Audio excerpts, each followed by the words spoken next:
Hello everyone, it's Melanie. I am back with these hardcover soft spine books again. I wanted to share with you like a tutorial of sorts on the ways that I've been playing with these and kind of some ideas that I came up with of ways to put them together because I am loving the way that this feels. It's like it's like it kind of feels like, you know, a soft cover fabric book in a way because it's so floppy, but then at the same time you've got the hard covers which make it, I don't know, it's just great. If you haven't, I'm in love with this this book construction with the hardcover and the soft spine. And I had been trying for a long time to figure out a way to make this without sewing through my sewing machine through these really heavy book covers, which I can't do. I can't sew through I can sew through a little golden book cover, but my machine doesn't like it very much.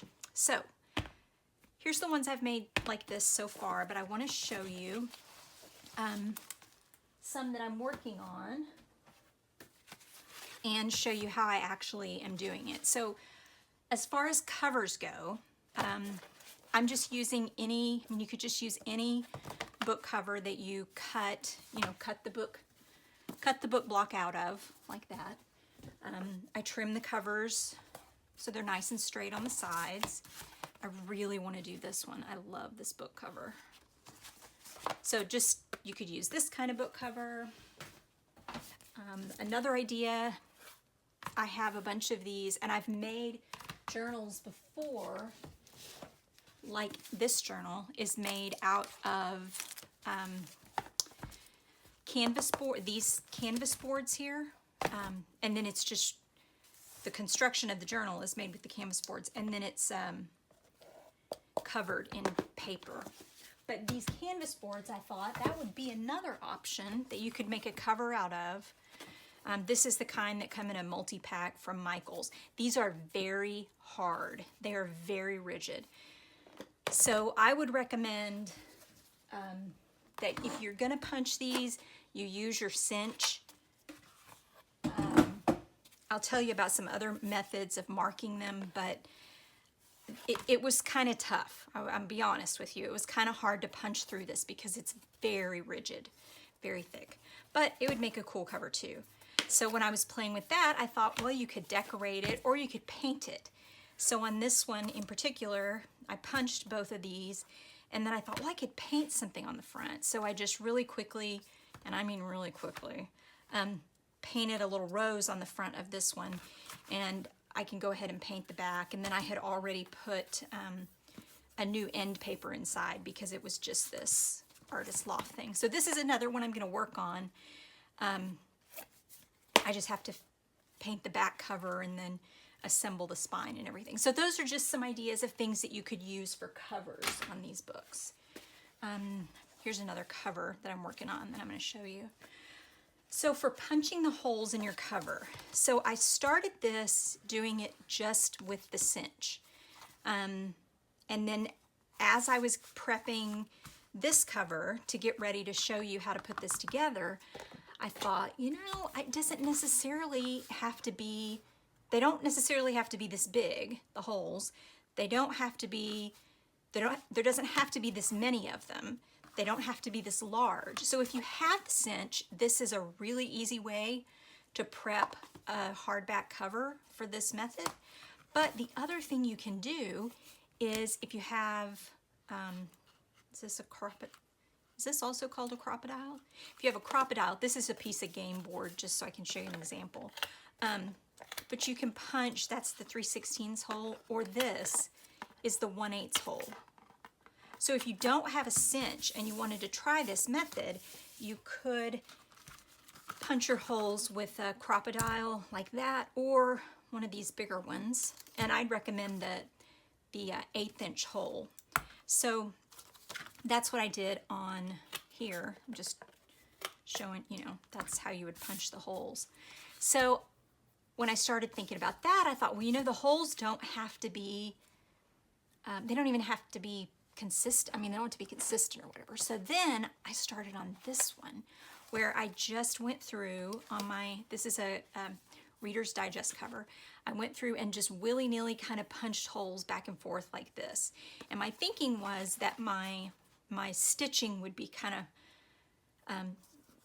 zigzaggedy or crooked or whatever you want to call it. And I'll show you this one in a few minutes too. But so that's a couple of methods that you could use for punching the holes in your hardcover. The cinch, the crocodile. You could use a Japanese screw punch if you have one. Also a fabulous tool. Takes a lot longer. I don't know, this just seems easier to me. You could use an awl, you know, put this on something and punch your holes. Put this on a book or something and punch your holes with an awl. Just be careful if you do that. So anyway, the canvas that I'm using for the spine. So the thing that made this, I feel like the thing that's making this work for me is the fact that these spines are made out of this pre-primed cotton canvas. So the way that I'm doing that, this, I'm going to show you, this is one of my Golden Book Encyclopedia journals. And this is actually cotton duck that I primed and painted myself and then used as a cover. So it kind of came from this idea too, that I could use that heavy canvas for the spine. So that made me think about these. So this is canvas pad, art pad. And they come, this is the Hobby Lobby brand, Master's Touch. And this is a really nice Fredericks canvas. And you actually, this is a heavy, see, very heavy cotton. This is really nice. And I actually paint. No, I don't have anything sitting out. I actually paint on these. Let me see, do I have a journal? No, I don't have one out here. Okay, so this is very heavy duty, that Fredericks. This one, this Master's Touch, they're a lot cheaper. I don't know if you get 10 or 12 sheets in this. 10 sheets. It's very thin. But the thing is, this is not ripping. I mean, it's kind of like, almost like Tyvek or something. I mean, it really is sturdy. So for the spines I've done so far, I used this inexpensive canvas pad from Hobby Lobby. So the first spine I did, I thought I'm just gonna paint the cover, you know, kind of crazy. So that's what I did on this one. So this is the other half of the piece of paper, the piece of canvas from this one is actually under here. And once I got it to this stage, I folded it in half. And then I thought, oh, I want to put some other, I don't know why, but I sewed just bits and scraps and pieces of fabric onto the canvas and then used it. But you could use it like this, leave it plain. I have, every time I've done it so far, I have doubled it over, you know, folded it in half so that I have a double thickness of this canvas. So you could paint it crazy, use it as is. You could, these are some others that I painted. This is actually what's underneath on this spine. I put it on this cover, which I didn't paint this to go with this cover. I just painted it as kind of the background to start doing something like this. But then when I got it on this cover, I didn't like the way it matched, so I just painted over it after I bound the book.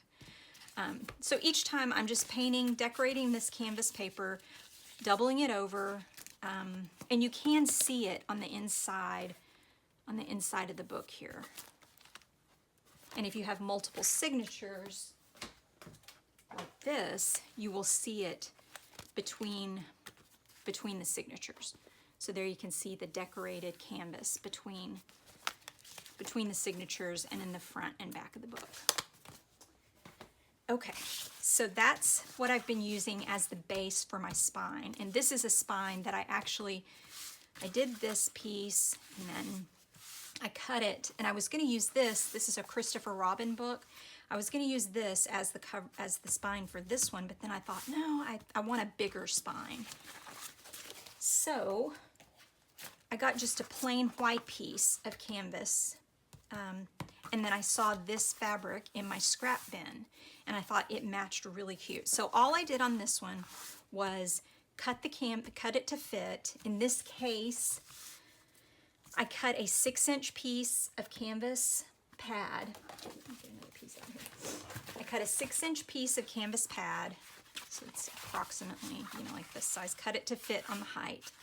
And then what I've been doing is overlapping on each cover, front and back, a 1/2 inch. So because I folded this 6-inch piece, folded it in half so that it's 3 inches, and then I'm going to have a 1/2 inch of overlap on each side, which is going to leave me with a 2-inch spine in the middle. So that's how this one's coming together. So let me show you. Let me see, I want to make sure I wrote everything down.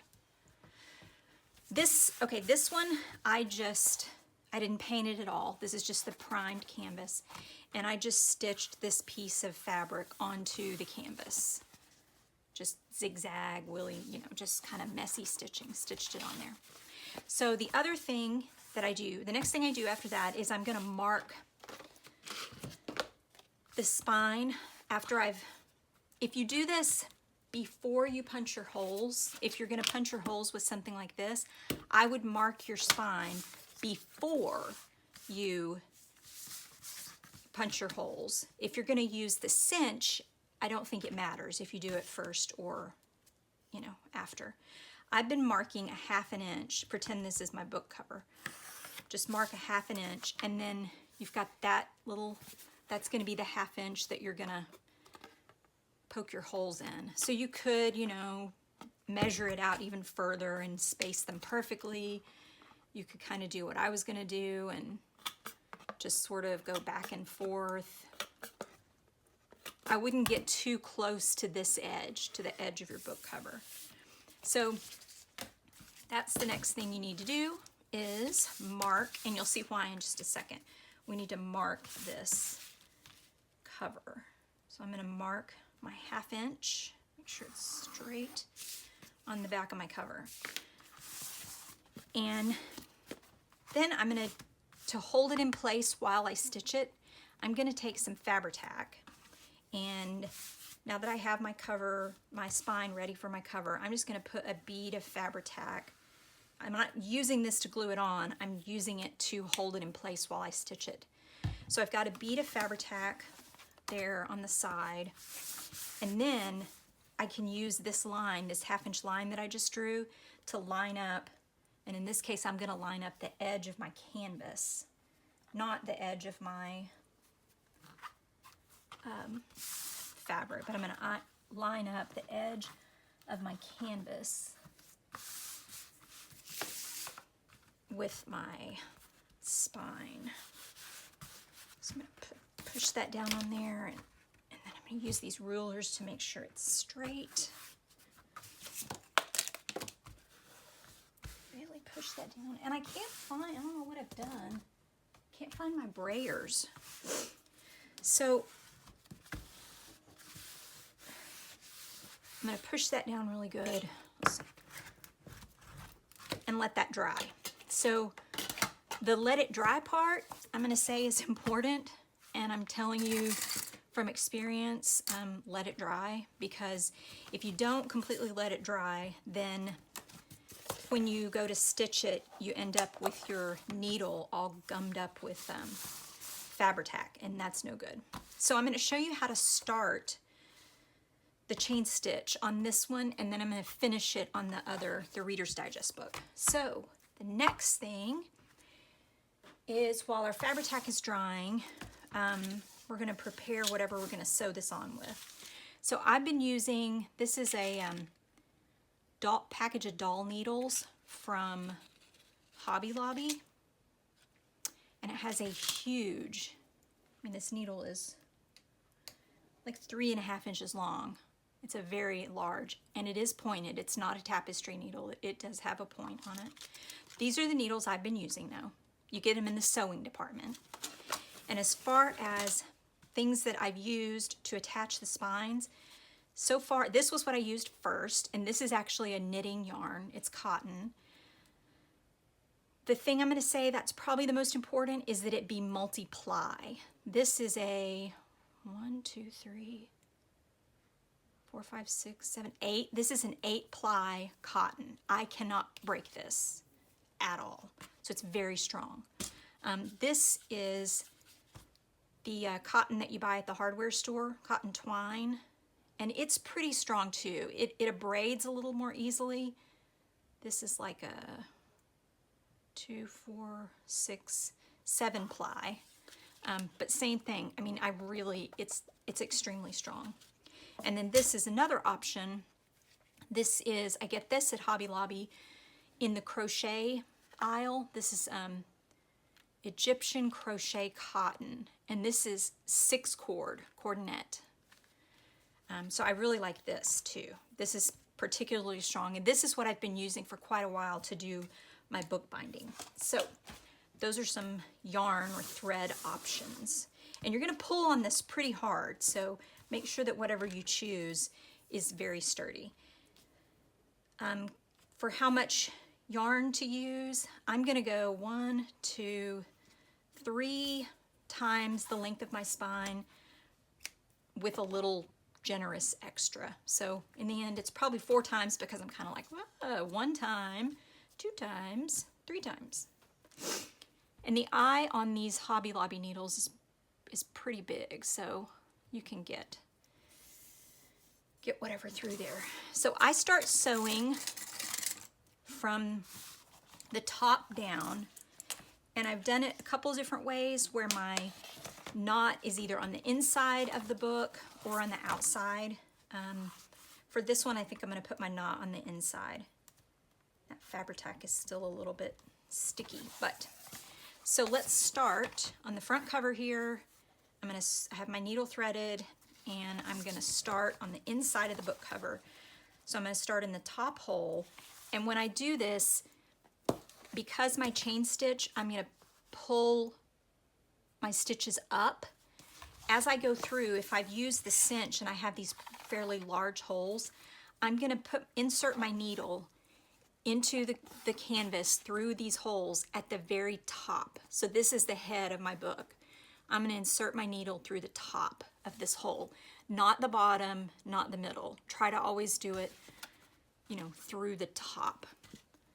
So like I said, these needles are very pointed. So I'm going to go leave a tail on the inside. I'm going to go around. Then I'm going to go physically over the top edge of the book, back through, back to front, or inside to outside. And I'm going to, so once I've looped all the way around, I'm going to tie a knot. I'm just going to do a square knot.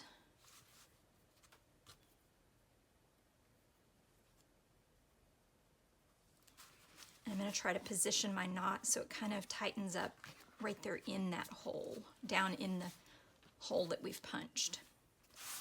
And I'm going to trim this kind of short. So see, now I have that going around twice, and my yarn is on the inside. I'm going to go around one more time from the outside to the inside. Pull it tight again, once more. And that puts now my thread is on the inside of the book, and I'm ready to start my chain stitch. So I'm going to move down to the next hole with my needle, and I'm going to put the needle through the very top of this hole. Come out on the right side of the book, the outside. And if you do use these needles, please be careful. They're extremely sharp.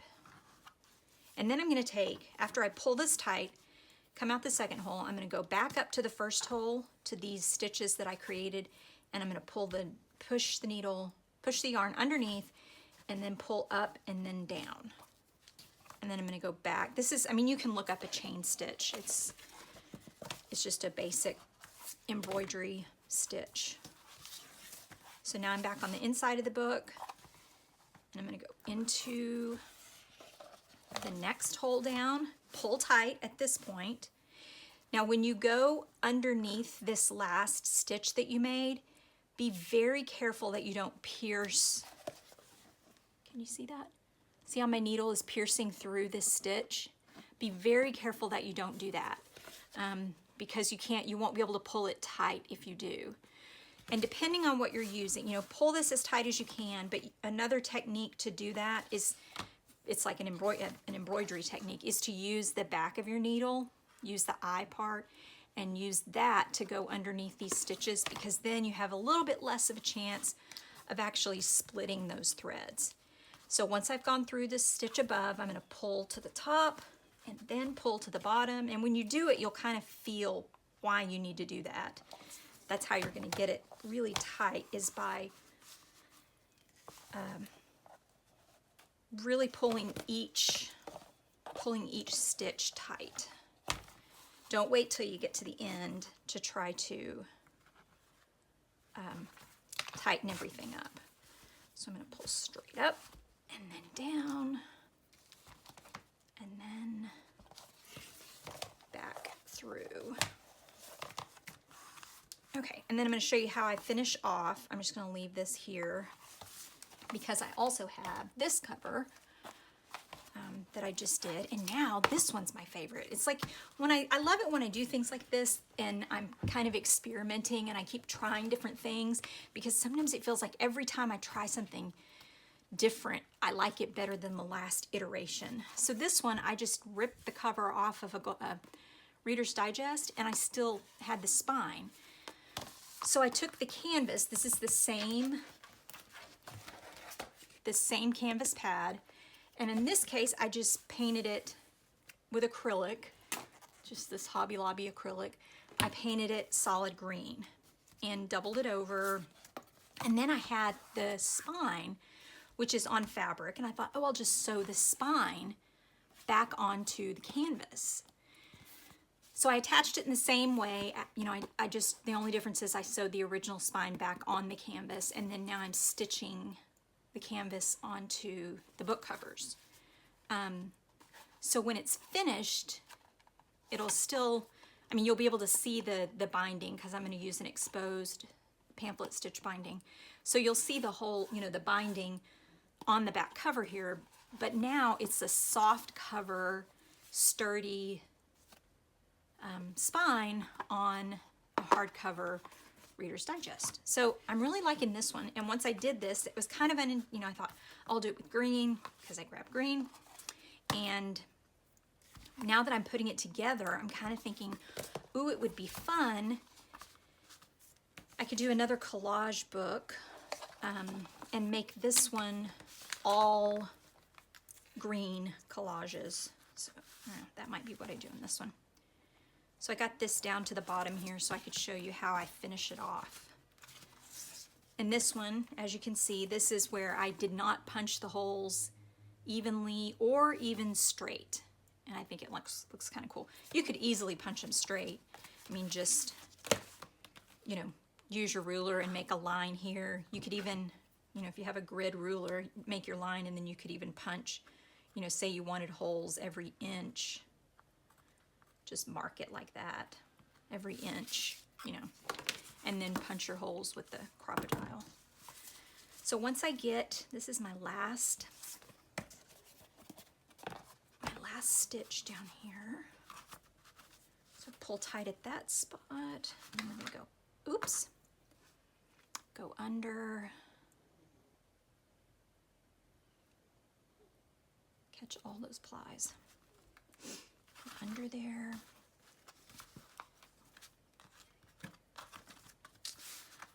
Pull up, pull down, and then go back through that last hole. And then I'm going to wrap my yarn. See, I'm coming out of the last stitch on the inside of the book, I'm going to wrap my yarn around to the front so it goes physically over the top edge of the book.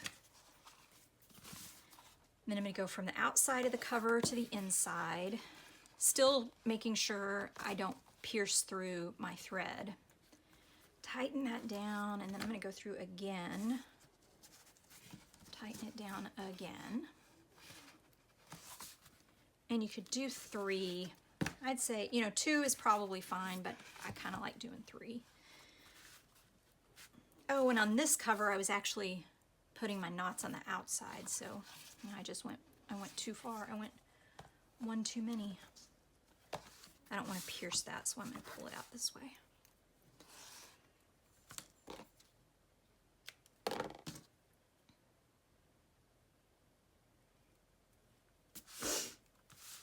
So then once I've looped around the bottom here, I'm going to go back through, and I think this is a half hitch knot. So you could put a couple of half hitches.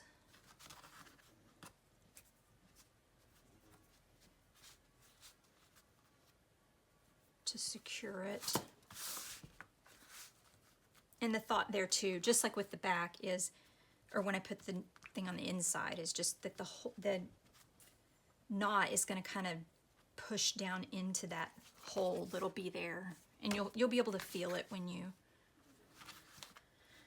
And then I don't know. Here's the tail. I'm gonna leave a little bit of a tail like that. And so there's my next cover. So for this one, I had started pulling some pages.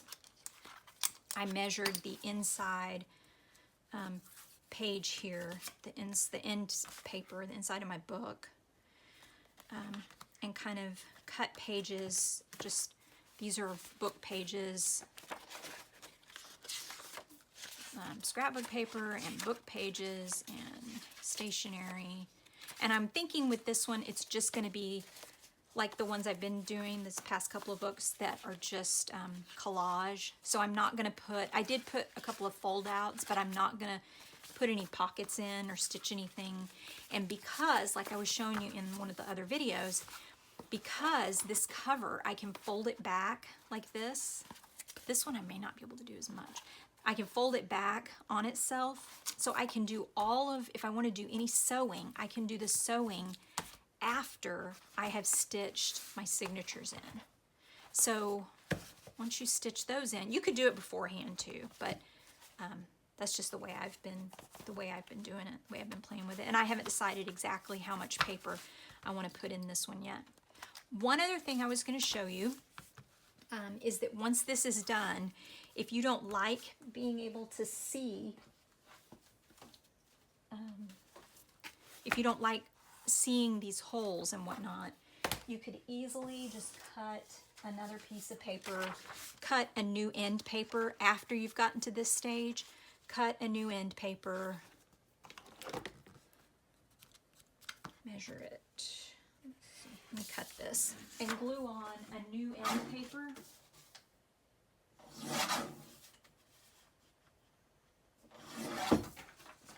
So I could just glue a new end paper on here like this, and cover that stitching. So then when you open it up, you wouldn't see that messy holes and stuff on the inside, if that bothers you. So I just wanted to share that, guys. I hope you found it helpful. If you have any questions for me, feel free to leave them in the comments below.